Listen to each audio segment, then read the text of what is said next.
আসসালামু আলাইকুম। আপনারা কেমন আছেন? আশা করি সবাই ভালো আছেন।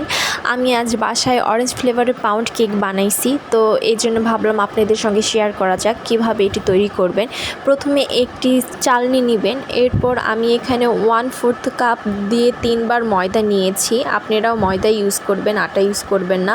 এরপর এখানে আমি 1 টেবিল চামচ ময়দা সরিয়ে ওর বদলে 1 টেবিল চামচ আমি কর্নফ্লাওয়ার দিয়ে দিব।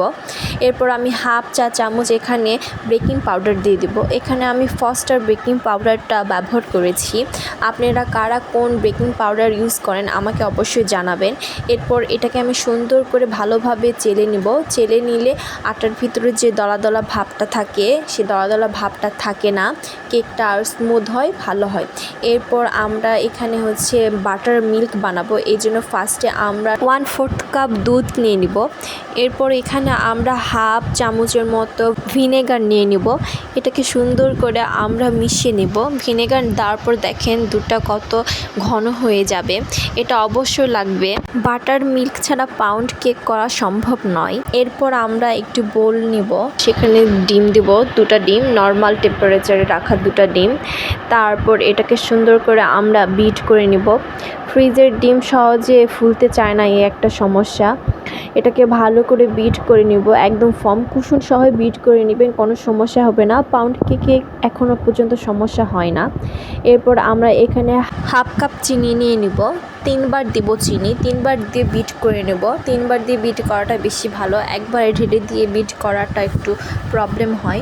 এটাকে বিট করার পর একটা স্প্যাচুলার দিয়ে সম্পূর্ণ জড়িয়ে নিব, নিয়ে ওটাকে আবার বিট করতে শুরু করে দেব। এভাবে আমি 3 বার চিনি দিয়ে বিট করে নেব। দেখেন কত সুন্দর ফর্মিং ভাব চলে এসেছে, আপনারা বুঝতে পেরেছেন। এভাবে যখন একদম ফর্মি ভাব চলে আসবে তখন এখানে 1/4 কাপ আমরা সয়াবিন তেল দিয়ে দিব। এখানে বাটার দিলেও হয়, আমার কাছে যেহেতু বাটার নাই আমি সয়াবিন তেল দিয়েছি। এরপর আমরা যে বাটার মিল্কটা তৈরি করেছি সে বাটার মিল্কটা দিয়ে দিব। এরপর আমি এখানে অরেঞ্জ ফ্লেভারের ইমানশনটা দিয়ে দিয়েছি। তারপর এটাকে সুন্দরভাবে আমরা বিট করে নেব। বিট করার পর দেখবেন কত সুন্দর কালার আসে। অরেঞ্জ ফ্লেভার কেকটা আমার ভালো লাগে, এই জন্য বারবার অরেঞ্জ ফ্লেভার কেকই আমি ট্রাই করি। সম্পূর্ণ বিট হওয়ার পর আমরা এখানে মিক্স করার ময়দাটি 3 বার দিব। 3 বার দিয়ে আলতো আলতো করে আমরা এটাকে নাড়াচাড়া করব। বেশি জোরে নাড়াচাড়া করলে এটির ফর্মি ভাবটা নষ্ট হয়ে যায়। যত আস্তে করবেন কেকটা বেশি ভালো থাকবে।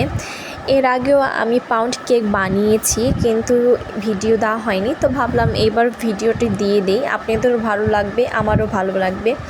এভাবে আমরা 3 বার ময়দা দিয়ে দিব। দিয়ে দেওয়ার পর সুন্দর করে ভালো করে মিশিয়ে নেব। দেখেন আমি কত আস্তে এটাকে মিশাইতেছি, আপনারাও এভাবে আস্তে আস্তে মিশাবেন। আলতো হাতে মিশালে এটা ফর্ম ভাবটা নষ্ট হয় না। এরপর সম্পূর্ণ মিশে যাওয়ার পর এখানে আমরা যে টুটি ফুটিটা আছে দিয়ে দেব।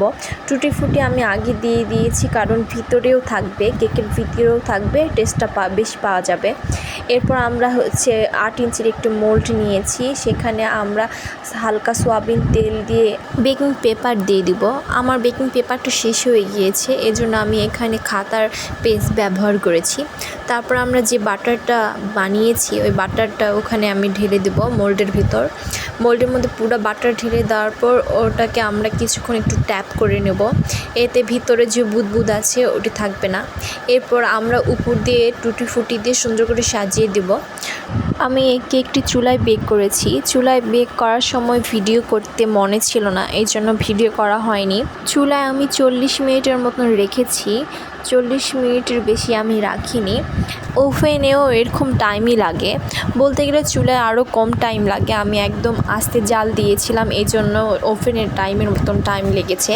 আমি এই কেকটি আপনাদের সামনেই কেটে দেখাচ্ছি, দেখেন কতটা সফট হয়েছে। আপনাদের আমি একদম পারফেক্টভাবে বুঝিয়ে দিয়েছি কিভাবে করতে হবে। বাসায় একদম এভাবে ট্রাই করবেন, একদম পারফেক্ট কেক হবে। এই যে দেখেন কতটা সফট হয়েছে, আমি হাত দিয়ে চাপ দিচ্ছি তাও দেখেন একটু ঢেপে যাচ্ছে না, এটা আবার পুনরায় তার অবস্থায় চলে এসেছে। আপনাদের ভিডিওটি কেমন লেগেছে আমাকে আশা করি জানাবেন। আজকের জন্য এতটুকুই, সবাই ভালো থাকবেন, আল্লাহ হাফেজ, টাটা।